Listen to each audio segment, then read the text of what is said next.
Hello दोस्तों, तो कैसे हैं आप लोग।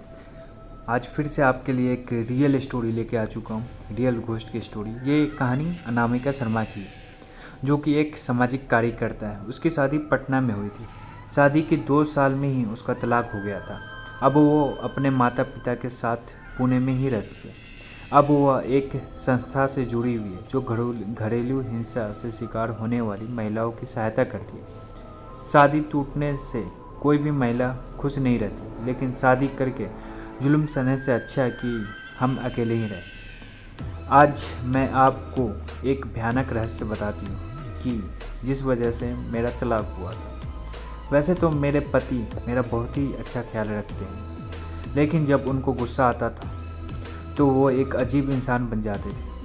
उनकी आवाज़ भी भारी हो जाती थी, लेकिन मुझे ऐसा लगता था कि उनके गुस्से की वजह से उनके अंदर ऐसा बदलाव आ जाता है, लेकिन ऐसा बिल्कुल नहीं था।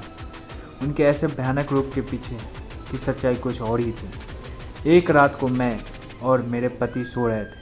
वहीं पे अचानक मुझे महसूस हुआ कि मेरे पति लंबी लंबी सांसें ले रहे थे और नींद में ही बोल रहे थे, मुझे माफ़ कर दो, मुझे माफ़ कर दो, अब बस करो, अब बस करो, मुझे अब छोड़ दो।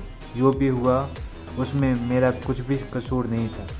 ये सब सुनकर तो मेरे रोंगटे खड़े हो गए। मैंने तुरंत ही उनको जगा दिया और पूछा कि क्या बात है, आपसे कौन सी भूल हो गई है, आप नींद में क्या बोल रहे थे। मेरे पति ने बात को टालने की कोशिश की और कुछ भी बोलने बिना सो गए। मैंने फिर से वही सवाल किया।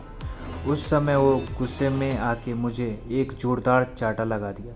ये पहली बार हुआ था कि उन्होंने मुझ पे हाथ उठाया था। उसी रात को मैंने तय कर लिया कि मैं इस रहस्य को जान के रहूँगी। दूसरे दिन मैंने अपनी सास को उनके बेटे की कसम देकर सारी सच्चाई के बारे में जान लिया कि हमारी शादी से पहले मेरे पति दूसरी लड़की के साथ सगाई कर चुके थे और 3 महीने के अंदर वो सगाई टूट चुकी थी। सगाई टूटने के कारण वो लड़की पंखे से लटक कर आत्महत्या कर ली थी और वही लड़की अब प्रेत बनकर मेरे पति को हैरान कर रही है। इस बात के कारण कोई भी परिवार अपनी बेटी देने के लिए तैयार नहीं हो रहे थे, इसीलिए उन्होंने ये बात हमसे छुपाई थी। उस रात में अपने पति से खूब लड़ाई की और उनसे डिवोर्स लेने का फैसला कर लिया, क्योंकि इतनी बड़ी सच्चाई हमसे छुपाकर हमें धोखा दिया था। एक रात को करीबन रात के 2 बजे मुझे जगाकर बोले कि तुम इस कमरे से बाहर निकल जाओ। उस समय उनकी आंखें लाल, खूनी लाल हो चुकी थी और मेरे सामने इस तरीके से देख रहे थे कि मैं कोई पराई व्यक्ति हूँ।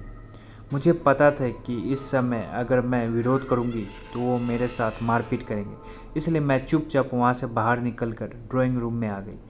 लेकिन मुझे नींद नहीं आ रही थी, इसीलिए मैं यह सोच रही थी कि मेरी आगे की ज़िंदगी कैसे बीतेगी। उसी समय बेडरूम से किसी की बात करने की आवाज़ आने लगी। मेरा हृदय डर के मारे कांपने लगा, क्योंकि कमरे में मेरे पति के अलावा वहाँ पे कोई नहीं था। मैं तुरंत कमरे में झांक कर देखने लगी तो मेरे होश ही उड़ गए।